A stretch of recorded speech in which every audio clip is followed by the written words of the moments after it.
Welcome to the Maina Kamoni Enlightenment Show, a show in which we take enlightening excursions into current, contemporary, and pertinent topics in academics, culture, and life in general. We learn to use reason, sensibility, and understanding in order to achieve goals and aspirations. In this way, we can avoid turning out mediocre, thus missing out on opportunities. Before we go any further, I would like you to not only like this show, but to also subscribe so that in future you will get all our future episodes which we are preparing. In this episode, we look at making a clear, concise, complete curriculum vitae as opposed to having an ornamental one made for you.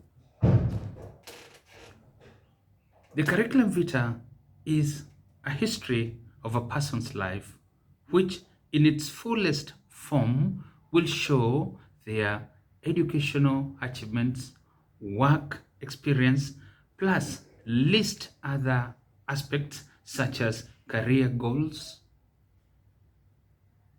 their skills and competencies, hobbies and interests, affiliations, and names of referees.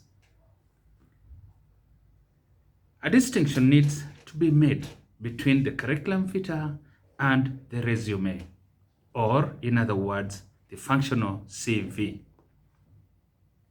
The CV, the curriculum vitae, is a full-blown version that offers complete details of achievements of an individual. It therefore tends to be long. Curriculum vitas running up to over 90 pages have been heard of. In Kenya, most recently, people will remember that the present Cabinet Secretary for Education presented a 91-page CV. Now, the resume is a shorter version which is crafted specifically to show a person's skills, qualifications, and suitability for a specific position or task. So, it tends to be shorter. It is what the British will call the functional CV, and it's normally 1 page or 2. In general, we can say that curriculum vitae or CVs are used for appointment to higher level positions in government or in industry. They generally are also used in universities for persons seeking fellowships or postdoctoral teaching positions, or those looking for grants for higher level research. But let it be noted that other employers generally, when they ask you for a CV for the curriculum vitae, they will be happy to receive your resume. So that is the one to be wise about that. Whether you are writing a CV or a resume, care and effort must be put in to ensure that the document is neat, attractive, the information is well organized, and that it bears no mistakes and is easy to read. This becomes all too important when we bear in mind that employers normally have numerous CVs presented to them. And they don't have much time. In fact, they spend the least time perusing them. Therefore, they go for those which have the information they are looking for, staring at them in the face. This then does certainly put pressure on you as you prepare to make your CV or resume. But take heart, for if you put the right efforts, this will pay handsome dividends because you will succeed in coming up with an attractive CV that contains enough substance about you and that sells you. This is what we set out to achieve by the end of this program. So, be my guest, keep watching. Let me now attempt to make clear what I mean by a clean, concise CV as opposed to an ornamental one. The former is the one that you write, while the latter is the one that is made for you by other people. That is a simple distinction. The clean, concise CV that you make will emphasize your strengths, achievements, and accomplishments.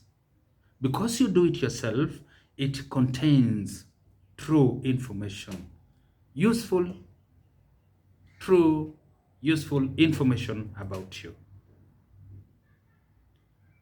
There are people who offer to write CVs for you at a cost, of course, and they promise that this will ensure that you will get the next job that is available.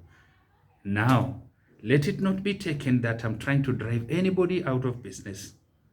Indeed, such people normally have the tools, digital tools, and updated applications that enable them to come up with good templates which result in beautiful, beautiful CVs. So the lazy persons are normally tempted to go to them. But the bottom line is that they will ask you to provide them with all the details. So why not write your own CV? Why not do it?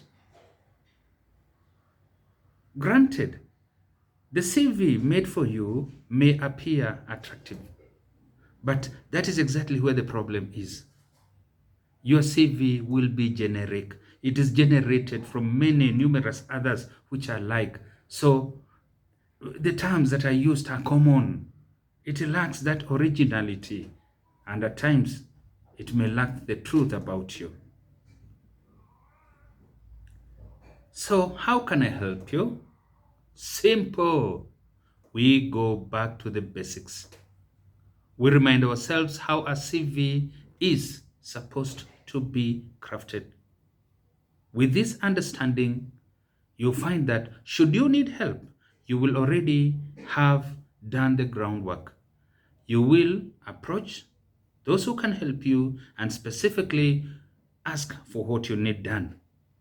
I can assure you it will cost you less and will give you the results that you desire.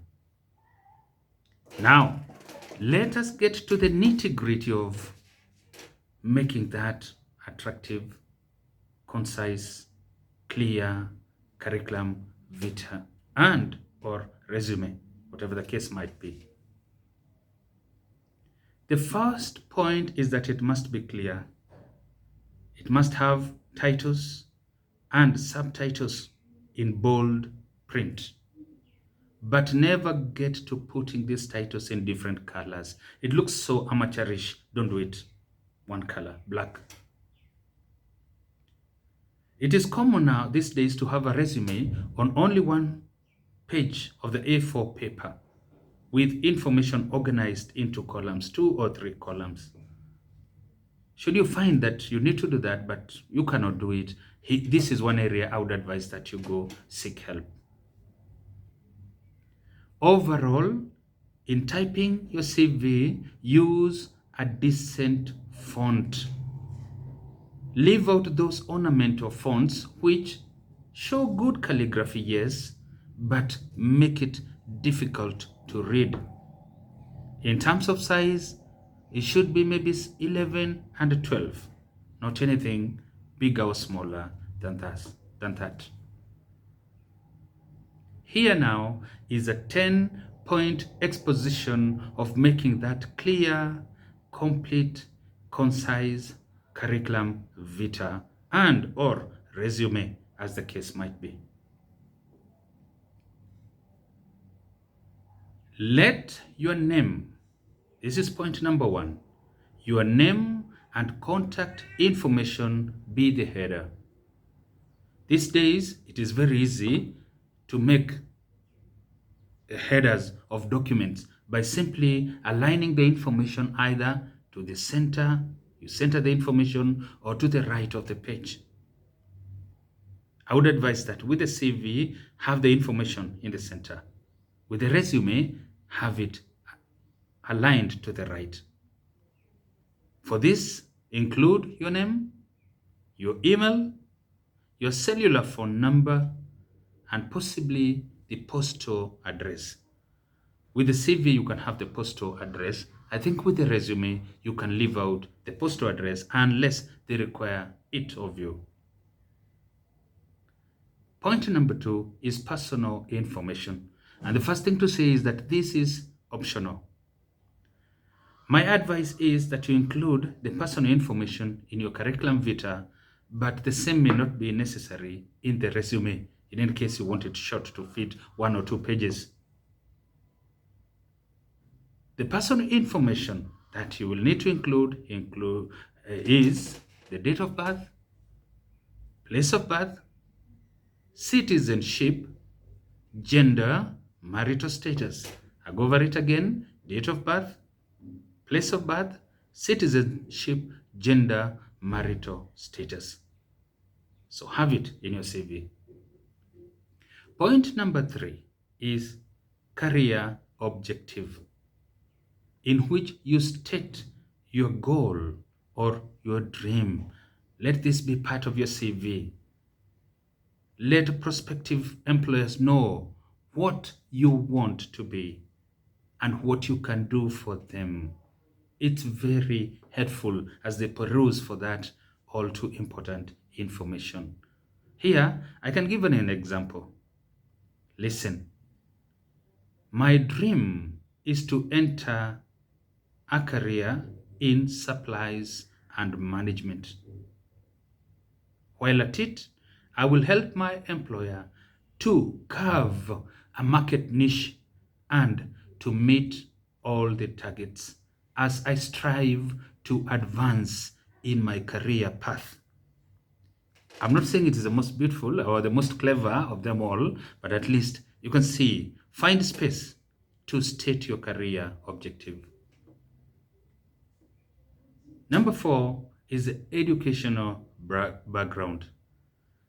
And the thing to note is that this is done in reverse chronology. Note that, reverse chronology, meaning that you will start with the highest educational achievement, then work your way down. While at it, indicate the years, the institution to which you went to, and the level of education achieved. The years, the institution, name of the institution, and the level of education achieved. In the case of a resume, you may need only to indicate the highest achievement, and especially that which is relevant to the position you are applying for or you wish to be appointed in. In fact, even a resume, the information, the educational information can come right at the bottom of the page, because the other issues will be pressing about your suitability and qualifications for that job. So it may come right at the bottom, but that is with the resume. For the curriculum vitae, I urge that let your educational background come directly after you've stated your career objective. That one done, this one takes us now to work experience at number 5. Again, it is good to work in reverse chronology. So start with the current employer or the last place that you worked. Remember to mention the firm or company and what they deal in. And also indicate the duties and responsibilities that you undertook while you were working for them. This information can be presented in bullet points. The bit about duties and responsibilities, bullet that information to make it easier to read. Work experience done takes us to number 6, and those special skills and competencies that you hold. This Include, but not limited to, do you have a driving license? Are you able to drive? Do you have some bookkeeping or accounting skills? It is good as you try to make yourself employable to do some of these things. Do you have some computer skills? Yeah? In fact, are you tech savvy? These days they may ask for somebody who's tech savvy. They may not want only some, computer skills, but they want people who are tech savvy, who can do a number of things with that computer. Can do words, can do documents, can do the spreadsheets, maybe can do emails, the lot. Maybe some little bit of programming. Well, you see, some of the things you may need. Then communication. What are your communication skills? It is important here to mention, if say you are bilingual, mention that. That's important. Or do you speak a foreign language? Mention that. If in case you do, don't say it, of course, if you don't. Yeah? Yes. When we talk about competencies, what are we talking about here? When you think about yourself or from your past work experience, are you able to meet or even to exceed expectations? Are you able to multitask? So even if you are employed as a clerk, can you do some accounting work? Yeah? Can you do that? Are you a person that is able to work with least supervision? If that is so stated, let them know. Are you a team leader? Yeah? Do you respond promptly to customers' inquiries? Such competencies, amongst others, will make you stand out, will make you head and shoulders above the rest. But I urge you, include them only if you can back up with demonstrable accounts. That is, that you're able to describe instances that show that you're able to do this. I said I'm a team leader. How can I say it? Describe it briefly in that CV. If the space does not allow, again have the same account to be able to explain to the interviewing panel should you be shortlisted and invited for an interview. So don't put it there. Don't say, I respond promptly to customers' inquiries, and you have no account to back that up. Mention the honors that you have. This is at point number 7, sorry. Mention the honors that you have. Maybe were you a prefect at school? Were you a school captain? Were you a team captain? Were you a club or society leader? Were you a student leader at university? Team leader at university? Yeah, all this. If you do have anything such honors, state them. State them and boldly. Don't be reserved, feeling it's not important. It's important. Even if it was the least, leadership position, treasurer, whatever, organizing secretary, state them.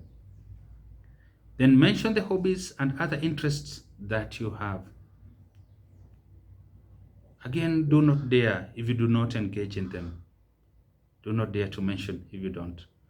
Avoid something like saying reading. Yeah, just saying reading as a hobby. That is rather too vague. You'd rather go and say reading novels or reading poetry. I mean, if that is your hobby. Yeah?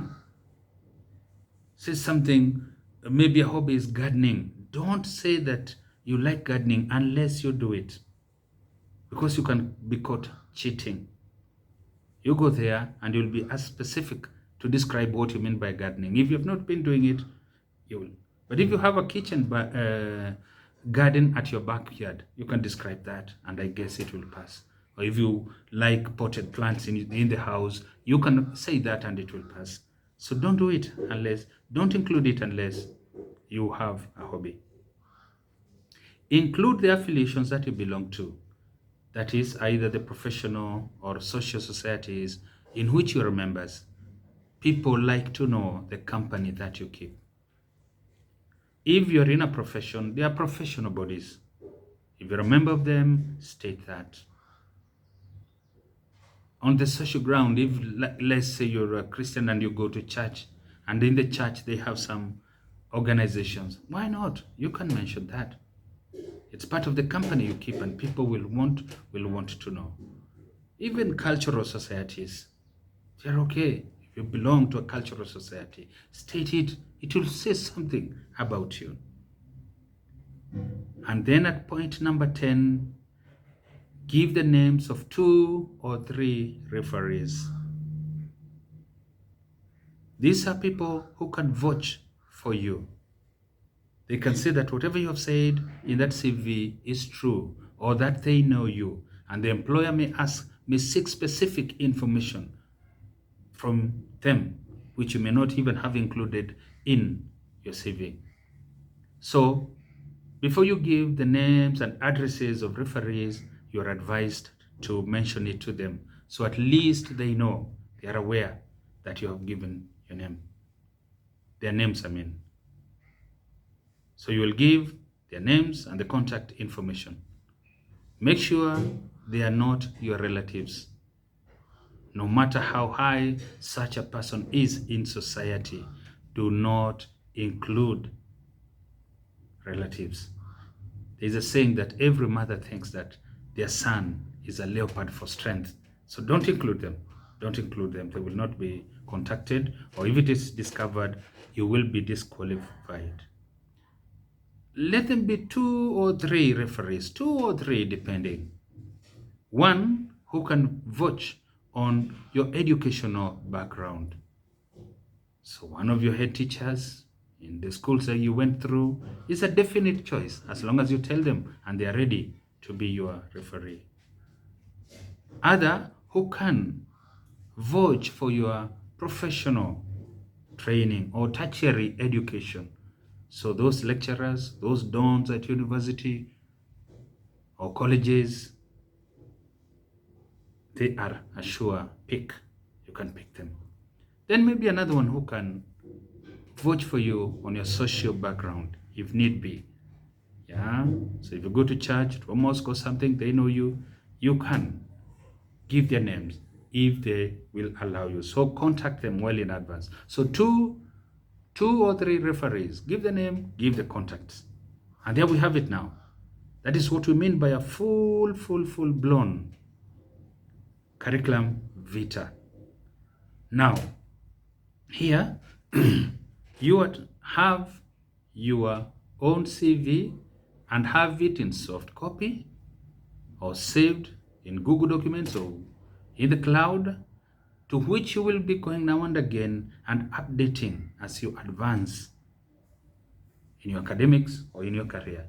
In fact, most employers want to see that you have been learning continually. So you'll be updating it every now and then. As the days go by and you make newer achievements, you break newer grounds, you will update your CV. Then you have the full-blown CV, and from it you can easily extract a resume and send it even when required. You extract that resume, giving only the information that is required, not sending a full CV where it is not needed. But also that CV, you can send it quickly to prospective employers. These days, they normally give you very short notice to do some of these things. And if you're beaten by other people, it will be the case of the quick brown dog jumping over the lazy fox. So you will suffer. So have it there. Always remember that this CV is a document that sells you. There is stiff competition, very stiff competition in the world today. A CV is a document that can sell you, and you succeed in getting that job opportunity that everybody is fighting for. So there we come to the end of the program.